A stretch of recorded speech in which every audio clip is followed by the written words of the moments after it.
Hello friends, welcome back to my channel. Friends, हम लोग NCERT polity का अध्ययन कर रहे हैं। हम लोग इस समय क्लास 8 का जो बुक है उसका उसका आज हम लोग लेसन 2 का अध्ययन करेंगे, जिसका नाम है धर्मनिरपेक्षता की समझ। हम लोगों ने जो इसका चैप्टर 1 था इसको कंप्लीट कर लिया है, जिसमें संविधान के बारे में दिया गया था कि संविधान की ज़रूरत क्यों होती है, संविधान क्या है। और अगला लेसन का नाम है धर्मनिरपेक्षता की समझ। तो इसमें धर्मनिरपेक्षता के बारे में दिया गया है कि धर्मनिरपेक्षता क्या होती है। इसमें हम लोग उन्हीं बिंदुओं को कवर करेंगे जो कि एग्जाम की दृष्टि से महत्वपूर्ण है। जैसे इसमें शुरुआत में प्रस्तावना के रूप में दिया है कि धर्मनिरपेक्षता क्या होती है। शुरुआत में यहाँ पे दिया है कि जैसे कि आप अगर हिंदू या मुसलमान हैं और आप अमेरिका के किसी ऐसे भाग में रहते हैं जहाँ ईसाई कट्टरपंथी बहुत ताकतवर है, मतलब कि आप किसी भी ऐसे देश में रहते हैं जहाँ पे कोई एक धर्म के बहुत ज़्यादा संख्या में रहते हैं और वे आपके साथ भेदभाव करते हैं। और आगे इसमें दिया है कि मान लीजिए कि अमेरिका का नागरिक होते हुए भी कोई आपको किराए का मकान नहीं देना चाहता, तो आपको कैसा महसूस होगा? क्या आपको गुस्सा नहीं आएगा? अगर आप इस भेदभाव के खिलाफ शिकायत करें और आपको जवाब में कहा जाए कि यह देश तुम्हारा नहीं है, तुम भारत लौट जाओ, तो आपको कैसा लगेगा? क्या आपको बुरा नहीं लगेगा? आपका यह गुस्सा दो रूप ले सकता है। एक हो सकता है कि आप प्रतिक्रिया में यह कहें कि जहाँ हिंदू और मुसलमानों की तादाद ज़्यादा है, वहाँ ईसाइयों के साथ भी इसी तरह का बर्ताव होना चाहिए। यह बदला लेने वाली बात है। अगर आप यह कहते हैं कि जैसे हमारे हमारे साथ यहाँ पर भेदभाव हो रहा है कि हमको किसी भी चीज़ में हमको कोई भी चीज़ माँग रहे हैं तो हमको नहीं मिल रहा है, बल्कि यह कहा जा रहा है कि तुम अपने देश को लौट जाओ। तो हमारे देश में भी अगर ईसाई हैं या फिर मुसलमान हैं, उनकी संख्या कम है, तो हम भी उनके साथ इसी तरह का भेदभाव करेंगे। तो यह तो बदला लेने वाली बात हो गई। या फिर आप यह राय बना सकते हैं कि सबको इंसाफ मिलना चाहिए। इस सोच के आधार पर आप संघर्ष का रास्ता चुनकर इस बात के लिए आवाज़ उठा सकते हैं कि धर्म और आस्था के आधार पर किसी के साथ भेदभाव नहीं होना चाहिए। तो इसके लिए आप 2 रास्ते अपना सकते हैं। जैसे कि आप ये बदला लेने वाली भावना हो जाएगी कि अगर आप अपने देश में आप अपने अल्पसंख्यकों के साथ भेदभाव करते हैं, तो ये तो बदले की भावना हो जाएगी। और अगर आप इस जो धर्म के आधार पर भेदभाव होता है, अगर आप इसके खिलाफ संघर्ष करते हैं और इसके लिए आवाज़ उठाते हैं कि धर्म और आस्था के आधार पर किसी के साथ भेदभाव नहीं होना चाहिए, तो ये ज़्यादा सही रहेगा। आगे फिर दिया है कि यह सोच इस मान्यता पर आधारित है कि धर्म से संबंधित किसी तरह का वर्चस्व खत्म होना चाहिए। मतलब धर्मनिरपेक्षता का यही मतलब होता है कि धर्म या फिर आस्था से संबंधित कोई भी भेदभाव नहीं होना चाहिए। इसी को धर्मनिरपेक्षता कहा जाता है। आगे फिर इसमें दिया है कि यही धर्मनिरपेक्षता का मूल मंत्र है। तो धर्मनिरपेक्षता का मतलब यही होता है कि किसी भी धर्म के साथ कोई भी भेदभाव नहीं करना चाहिए, चाहे वो किसी भी नागरिक के साथ कोई नागरिक करे या फिर राज्य करे। तो किसी भी राज्य या फिर नागरिक के साथ किसी भी तरह का भेदभाव नहीं होना चाहिए। इसी को धर्मनिरपेक्षता कहा जाता है। आइए अब हम लोग ये देखते हैं कि एग्जाम में किस तरह से क्वेश्चन पूछे जा सकते हैं। जो एग्जाम में क्वेश्चन पूछे जा सकते हैं, वहाँ से हम लोग जो महत्वपूर्ण पॉइंट होंगे उनको हम लोग कवर करेंगे। जैसे यहाँ पर दिया है कि सऊदी अरब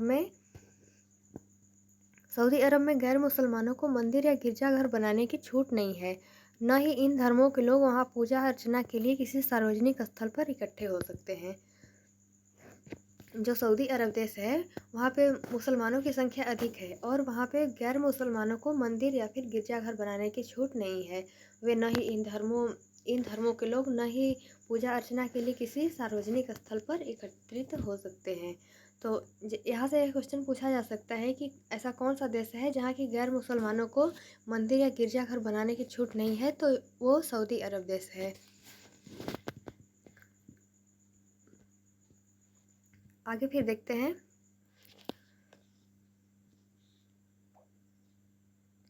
आगे फिर इसमें दिया है धर्मनिरपेक्षता का सबसे महत्वपूर्ण पहलू यह है कि धर्म को राज सत्ता से अलग करना एक लोकतांत्रिक देश में यह बहुत ही ज़रूरी है।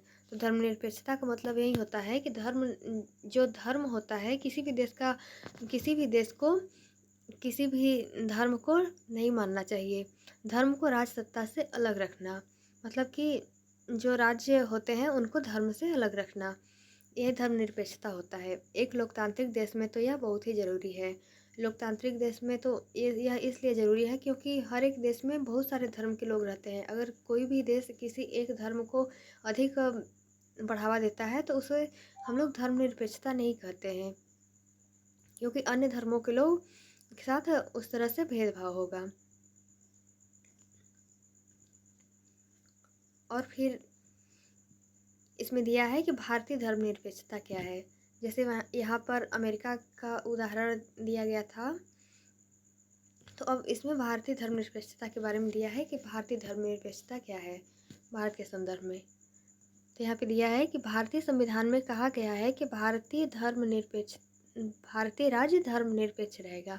हमारे भारतीय संविधान में कहा गया है कि भारतीय जो राज्य है वो धर्मनिरपेक्ष रहेगा। हमारे संविधान के अनुसार केवल धर्मनिरपेक्ष राज्य ही अपने उद्देश्यों को साकार करते हुए निम्नलिखित बातों का ख्याल रख सकते हैं। तो कौन कौन सी बातों का ख्याल रख सकते हैं? तो पहला है कि कोई एक धार्मिक समुदाय किसी दूसरे धार्मिक समुदाय को न दबाए, मतलब कि किसी भी एक धार्मिक समुदाय के जो व्यक्ति हैं वो किसी अन्य धार्मिक समुदाय के व्यक्ति को न दबाएं कि हमारा धर्म श्रेष्ठ है और उसका धर्म श्रेष्ठ नहीं है। तो इस तरह से किसी भी दूसरे धार्मिक समुदाय को दबाया न जाए। तो यह पहली बात हो गई, जो ये पहला उद्देश्य है, यह इसका पहला उद्देश्य है। और फिर दूसरा है कि कुछ लोग अपने ही धर्म के अन्य सदस्यों को न दबाएं। जैसे कि अपने ही धर्म के अन्य सदस्यों का मतलब कि जैसे हिंदू धर्म में ही हो गया, तो हिंदू धर्म में जैसे ब्राह्मण हो गए और अछूत जातियाँ हो गई, तो ब्राह्मण जो जातियाँ होती हैं, जो उच्च जातियाँ होती हैं, वे अपने निम्न जातियों को दबा करके रखती हैं। तो यह वही दिया है कि कुछ लोग अपने ही धर्म के अन्य सदस्यों को न दबाएं। और फिर अगला है कि राज्य न तो किसी खास धर्म को थोपेगा और न ही लोगों की धार्मिक स्वतंत्रता को छीनेगा। तो राज्य का काम क्या है? तो राज्य किसी भी धर्म को किसी के ऊपर थोपेगा नहीं और न ही लोगों को धार्मिक स्वतंत्रता छीनेगा। मतलब कि कोई भी व्यक्ति किसी भी धर्म को अपनाए तो उससे राज्य उसमें हस्तक्षेप नहीं करेगा। आगे फिर इसमें दिया है कि पहला तरीका यह है, मतलब कि इस तरह दबदबे को रोकने के लिए भारतीय राज्य कई तरह से काम करता है। जो ये इस तरह से जो भेदभाव होता है, इसके लिए जो भारतीय राज्य है वह कई तरह से काम करता है। तो पहला तरीका यह है कि वह खुद को धर्म से दूर रखता है। मतलब एक राज्य को धर्मनिरपेक्ष बनाने के लिए वह किसी भी धर्म को नहीं मानता है, बल्कि खुद को धर्म से दूर रखता है। भारतीय राज्य की बागडोर न तो किसी एक धार्मिक समूह के हाथों में है और न ही किसी राज्य किसी एक धर्म का समर्थन देता है। तो इसका मतलब है कि भारतीय राज्य की बागडोर जो है वो किसी धार्मिक समूह के हाथों में नहीं है और न ही राज्य किसी एक धर्म को समर्थन देता है। मतलब कि भारतीय जो राज्य है वह किसी भी धर्म को न तो समर्थन देता है और न ही किसी धर्म के साथ भेदभाव करता है।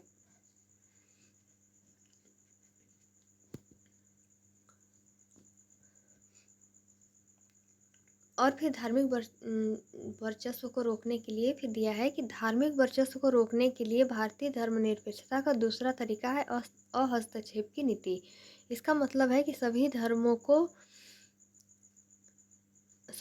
की भावनाओं का सम्मान करने और धार्मिक क्रियाकलापों में दखल न देने के लिए राज्य कुछ खास धार्मिक समुदायों को विशेष छूट देता है। तो यहाँ पर दिया गया है कि धार्मिक वर्चस्व को रोकने के लिए भारतीय धर्मनिरपेक्षता का दूसरा तरीका हस्तक्षेप की नीति है। इसका मतलब है कि जो राज्य होता है वह किसी भी व्यक्ति को, अगर वो कोई भी धर्म अपना रहा है तो उसमें हस्तक्षेप नहीं करेगा। इसका मतलब यह है कि सभी धर्मों की भावनाओं का सम्मान करना और धार्मिक क्रियाकलापों में दखल न देने के लिए राज्य कुछ धार्मिक समुदायों को कुछ विशेष छूट देता है। यह छूट किस तरह से हो सकती है? जैसे कि जो सिख धर्म के लोग होते हैं वे पगड़ी बांधते हैं अपने सर पे, तो उनको हेलमेट पहनने के लिए छूट दे सकता है कि वे अगर बिना हेलमेट के भी गाड़ी चलाते हैं तो उनको जुर्माना नहीं देना पड़ता है।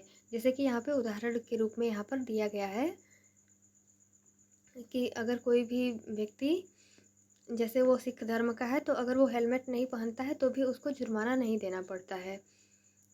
तो ऐसा इसलिए है क्योंकि जो राज्य है वो किसी भी धर्म के बीच में हस्तक्षेप नहीं करना चाहता है। और जो सिख धर्म है उनका ये नियम होता है कि वे अपने सर पे पगड़ी बांधे, तो इसलिए उनको इस कानून में विशेष छूट दी गई है। आगे फिर इसमें बताया गया है कि भारतीय राज्य इस बात को मान्यता देता है कि पगड़ी पहनना सिख धर्म की प्रथाओं के मुताबिक महत्वपूर्ण है। लिहाजा इन धार्मिक आस्थाओं में दखल अंदाजी से बचने के लिए राज्य ने कानून में रियायत दे दी है। तो वही चीज़ यहाँ पर दिया है कि किसी भी धर्म के मामलों में दखल अंदाजी न देने के लिए राज्य कुछ धार्मिक संस्थाओं जो कुछ धार्मिक संस्थाएं होती हैं उनमें कानून में रियायत देती है।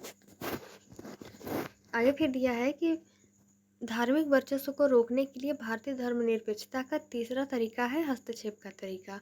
जैसे कि भारतीय जो राज्य है वो किसी धर्म के बीच में हस्तक्षेप नहीं करता है, तो वो किसी भी धर्म के बीच में फिर हस्तक्षेप भी कर सकता है। जैसे कि छुआछूत हो गया, जैसे कि जो उच्च जातियों के लोग होते हैं निम्न जातियों के साथ छुआछूत करते हैं, तो उसको रोकने के लिए राज्य उस धर्म में हस्तक्षेप भी करता है कि किसी भी व्यक्ति के साथ इस तरह का भेदभाव नहीं होना चाहिए।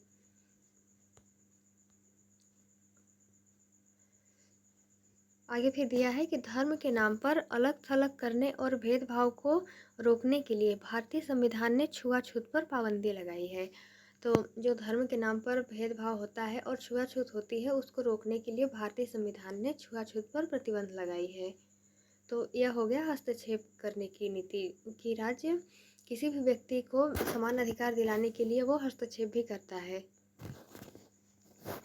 आगे फिर दिया है कि राज्य का हस्तक्षेप सहायता के रूप में भी हो सकता है।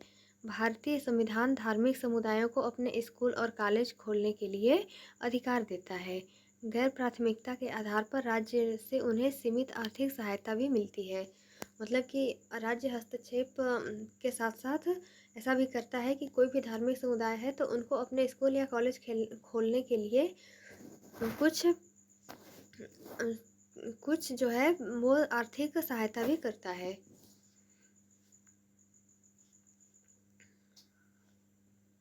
आगे फिर दिया है कि भारतीय धर्मनिरपेक्षता दूसरे देशों की धर्मनिरपेक्षता से किस तरह अलग है। तो जो भारतीय धर्मनिरपेक्षता है वह दूसरे लोकतांत्रिक देशों की धर्मनिरपेक्षता से किस तरह से अलग है, तो आइए हम लोग उसको देखते हैं। जैसे अमेरिका का संविधान जो है, अमेरिकी संविधान में हुए पहले संविधान संशोधन के जरिए विधायिका को ऐसे कानून बनाने से रोक दिया गया है जो धार्मिक संस्थाओं का पक्ष लेते हों या धार्मिक स्वतंत्रता को रोकते हों। तो यहाँ पर यह क्वेश्चन बन सकता है कि ऐसा अमेरिका में कौन सा संविधान हुआ जिसके आधार पर वहाँ पे धर्मनिरपेक्षता को बढ़ावा दिया गया है कि भारत को वहाँ जो अमेरिका का संविधान है उसको एक धर्मनिरपेक्ष बना दिया गया है। तो अमेरिका में जो पहला संविधान संशोधन हुआ था उसके जरिए विधायिका को ऐसे कानून बनाने से रोक दिया गया है जो कि धार्मिक संस्थाओं का पक्ष लेते हों। मतलब कि अब अमेरिका जो है वो एक धर्मनिरपेक्ष राज्य बन गया है। तो ऐसा धर्मनिरपेक्ष राज्य कब बना है, तो वह पहले संविधान संशोधन के द्वारा बना है।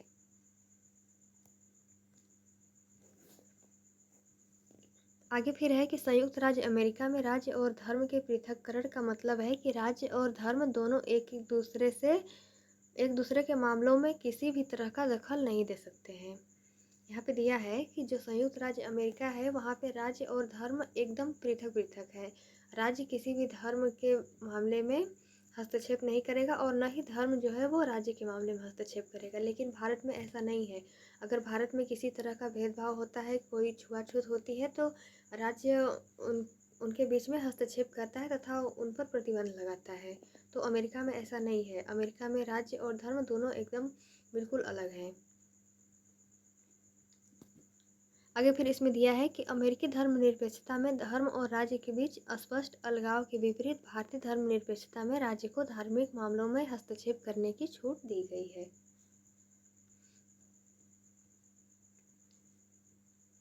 आगे फिर दिया है कि भारतीय धर्मनिरपेक्षता में राज्य धर्म से अलग तो है लेकिन धर्म से उसका फासला सैद्धांतिक है। मतलब कि भारतीय धर्मनिरपेक्षता जो है वो भारतीय धर्मनिरपेक्षता में राज्य जो है वो धर्म से अलग तो है लेकिन धर्म से उसका जो फासला है वो सैद्धांतिक है। इसका मतलब है कि राज्य उन्हीं चीज़ों को धर्मनिरपेक्षता में नहीं मानता है जो कि सही हो, जबकि जो छुआछूत हो गया, जो किसी भी तरह की असमानता को बढ़ावा देता है, तो राज्य उसमें हस्तक्षेप करके उनको समाप्त करता है। इसका मतलब यह है कि संविधान में दिए गए आदर्शों के आधार पर राज्य किसी भी धर्म के मामलों में हस्तक्षेप कर सकता है। मतलब कि जो संविधान में दिए गए आदर्श होते हैं, उनके आधार पर राज्य किसी भी धर्म के मामले में हस्तक्षेप कर सकता है, और यदि किसी भी तरह का भेदभाव होता है तो उसको अवैध घोषित कर सकता है।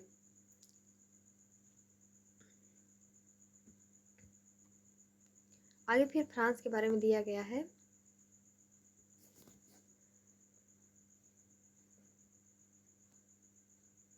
इसमें दिया है कि फरवरी 2004 में फ्रांस में एक नया कानून बनाया गया। इस कानून में प्रावधान किया गया कि कोई भी विद्यार्थी इस्लामी बुर्का, यहूदी टोपी, बड़े बड़े ईसाई क्रॉस जैसे धार्मिक अथवा राजनीतिक चिन्हों या प्रतीकों को धारण करके स्कूल में नहीं आएगा। फ्रांस में रहने वाले उन अप्रवासियों ने इस कानून का काफ़ी विरोध किया। वे मुख्यतया अल्जीरिया, ट्यूनीसिया, मोरक्को आदि उन देशों से आए थे जो पहले फ्रांसीसी उपनिवेश थे। तो यहाँ पर क्वेश्चन पूछा जा सकता है कि ऐसा कौन सा देश है जहाँ पर कि विद्यार्थियों को जो धार्मिक और राजनीतिक चिन्ह वाले प्रतीक होते हैं उनको धारण करके स्कूल में आने पर प्रतिबंध लगा दिया गया है। तो वो फ्रांस देश है। फ्रांस देश में 2004 में एक कानून बना करके इन जो राजनीतिक और धार्मिक जो प्रतीक चिन्ह होते हैं उनको धारण करके स्कूल में आने के लिए प्रतिबंध कर दिया गया है, और इस कानून का वहाँ पर काफ़ी विरोध भी किया गया है। यह चैप्टर पूरा कंप्लीट हो गया। इसमें जितने भी महत्वपूर्ण टॉपिक थे, जितने भी महत्वपूर्ण बिंदु थे जो कि एग्जाम में पूछे जा सकते हैं, उनको हमने कवर कर लिया है। यहाँ से आपका एक भी क्वेश्चन बाहर नहीं जाएगा, क्योंकि इसमें जितने भी महत्वपूर्ण क्वेश्चन जो कि एग्जाम में पूछे जा सकते हैं उसको हमने हाईलाइट कर दिया था और पूरा कवर कर लिया है।